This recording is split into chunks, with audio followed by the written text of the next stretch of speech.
Alrighty, so today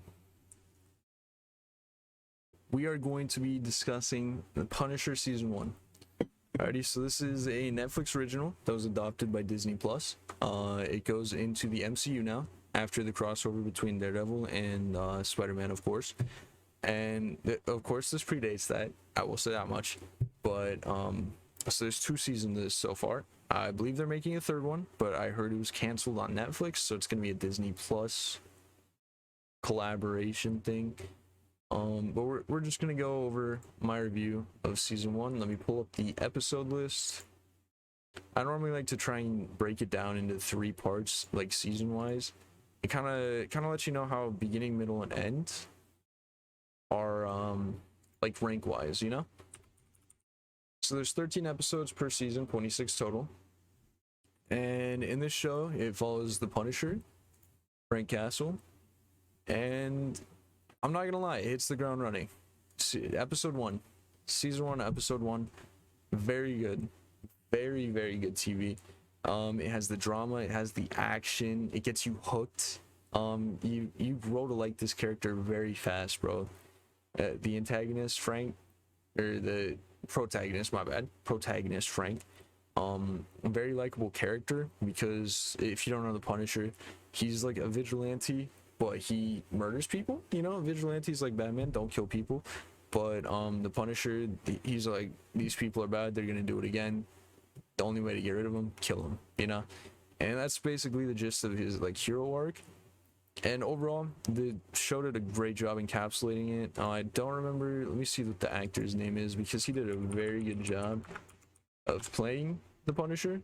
John Bernthal.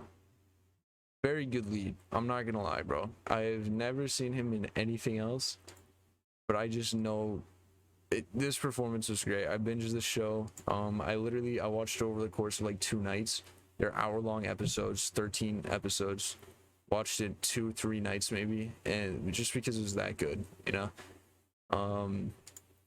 Overall, beginning of the show, since it's 13, we'll break it down into like 5-5-3. I think that's generous, because the first 5 beginning, middle 5 middle, and the final 3 is where it comes together. So the first 5 episodes, looking at this, pretty solid.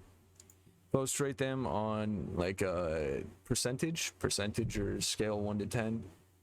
I'd say it's like a solid 8. You know, I'm really not a fan of when series, they start off very slow. They're like, let me introduce you to this character. With this show, it just hit the ground running, non-stop. Great television. Very bingeable, I will say that much. If blood and gore is not your thing, this is not your show. It's not crazy bloody, not crazy gory. It doesn't reach nearly like horror movie status, but there's definitely lots of blood. There's a few like bone breaks where like the bone goes through the skin, you know. So like if that's not your thing, you know, go for it. It's definitely not a show for the family, so I mean, do without information what you will. I'd say maybe like 15-16 would be an appropriate age to expose your children to it if you're going to. Then we look at the antagonist. The antagonist really makes themselves known in 6 through 10. And if you didn't know, the antagonist, basically, I don't want to give too many spoilers, so this could spoil something. I don't know. This is your warning.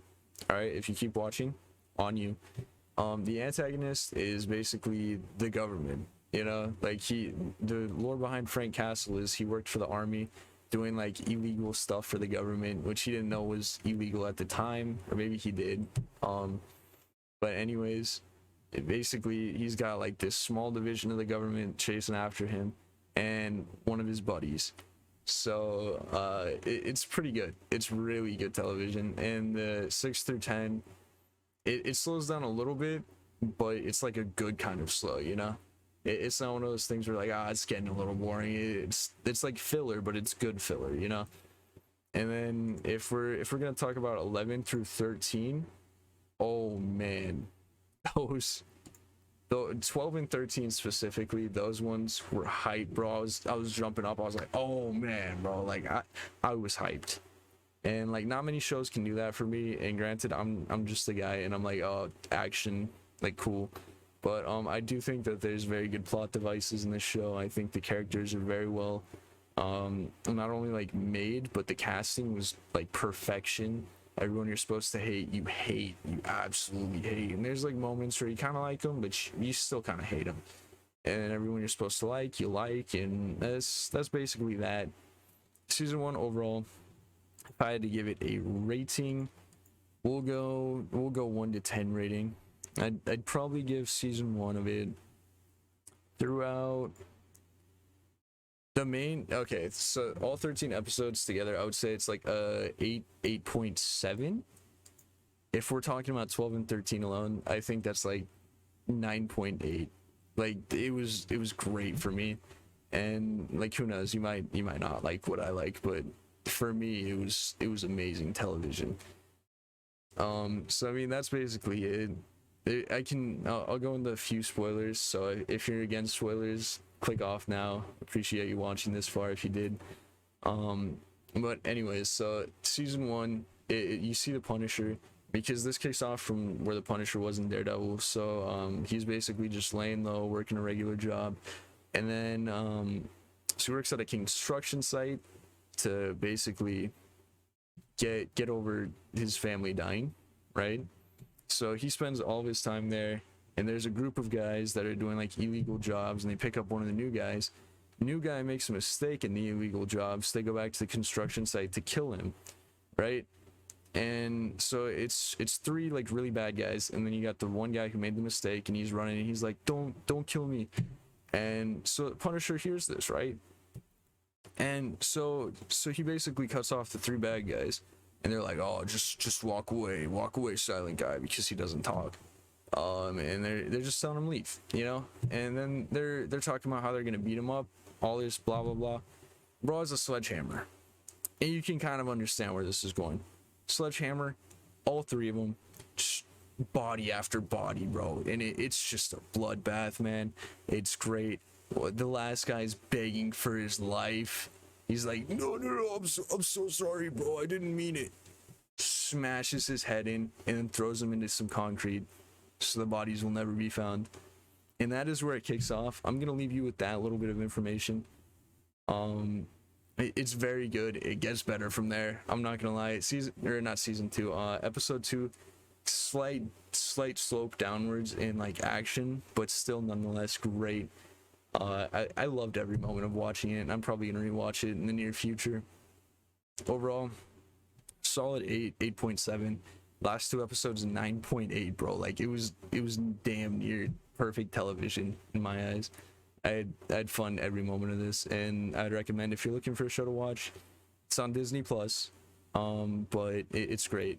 Alongside Daredevil, I've started watching Daredevil. Pretty solid.